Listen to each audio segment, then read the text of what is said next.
აი რა ხდება, როცა სახში კატა ყავს. აპ. ვაიმე, ვერაღე. პრინცესა. დაიჭ. გოგო.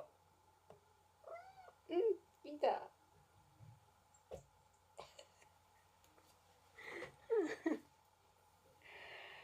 ოხ. დავიდა. სხვათაშორის კატები არიან ყველაზე დამოუკიდებელი შინაური ცხოველები. როცა უნდა მოვა, როცა უნდა წავა. მე მგონი ცოტა ისეთ რთული ამის მოთვინიერება არის საკმაოდ რთული სხვათაშორის. ერთადერთი რაც გამომდის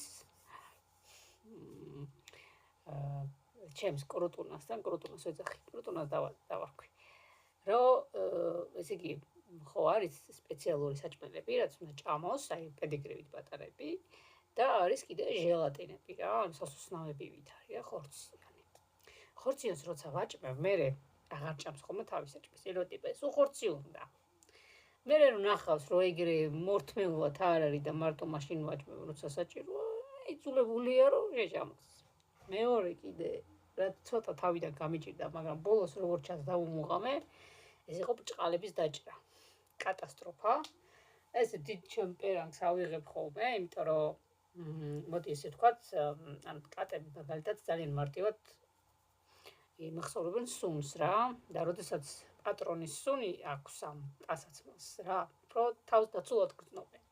და ეს დიდი კაცის პერანგი მაქვს ესეთი, შევახვევ ხოლმე კარგად თათებს დავუხვევ ხოლმე კარგად, ესე თავზე თან ვეფერები და თან ესე ნელა ვაჭრი.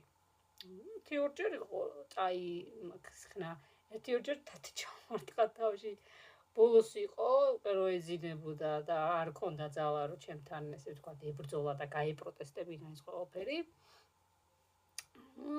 კი, ეგრე არ უნდა თქო და ნელ-ნელა დავიწყე. ერთი ორი უნდა მოექნია და წავუთაკე. კი, ესაკეთებ მეთქი და მე მიხვდა უკვე, რომ თან ველაპარაკები რა, ესე არ არის უბრალოდ რო აგრესიულად ავდივაჭრე, არა, თან ველაპარაკები. რა იყო, ხო ხიტებ რო არ არის ტკივნეული. რაღაცა მე ჩემს ხელზე ვაჩვენებ ჭხილებს რო ვიჭრი და ნელ-ნელა ვაჩვევ.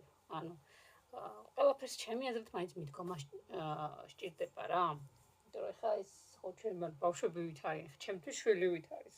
მე რა რო კატაა და ფიზიკურად საერთოდ სრულიად სხვა ცხოველია. ჩემთვის ძალიან ესეთია რაღაცნაირი მომწონს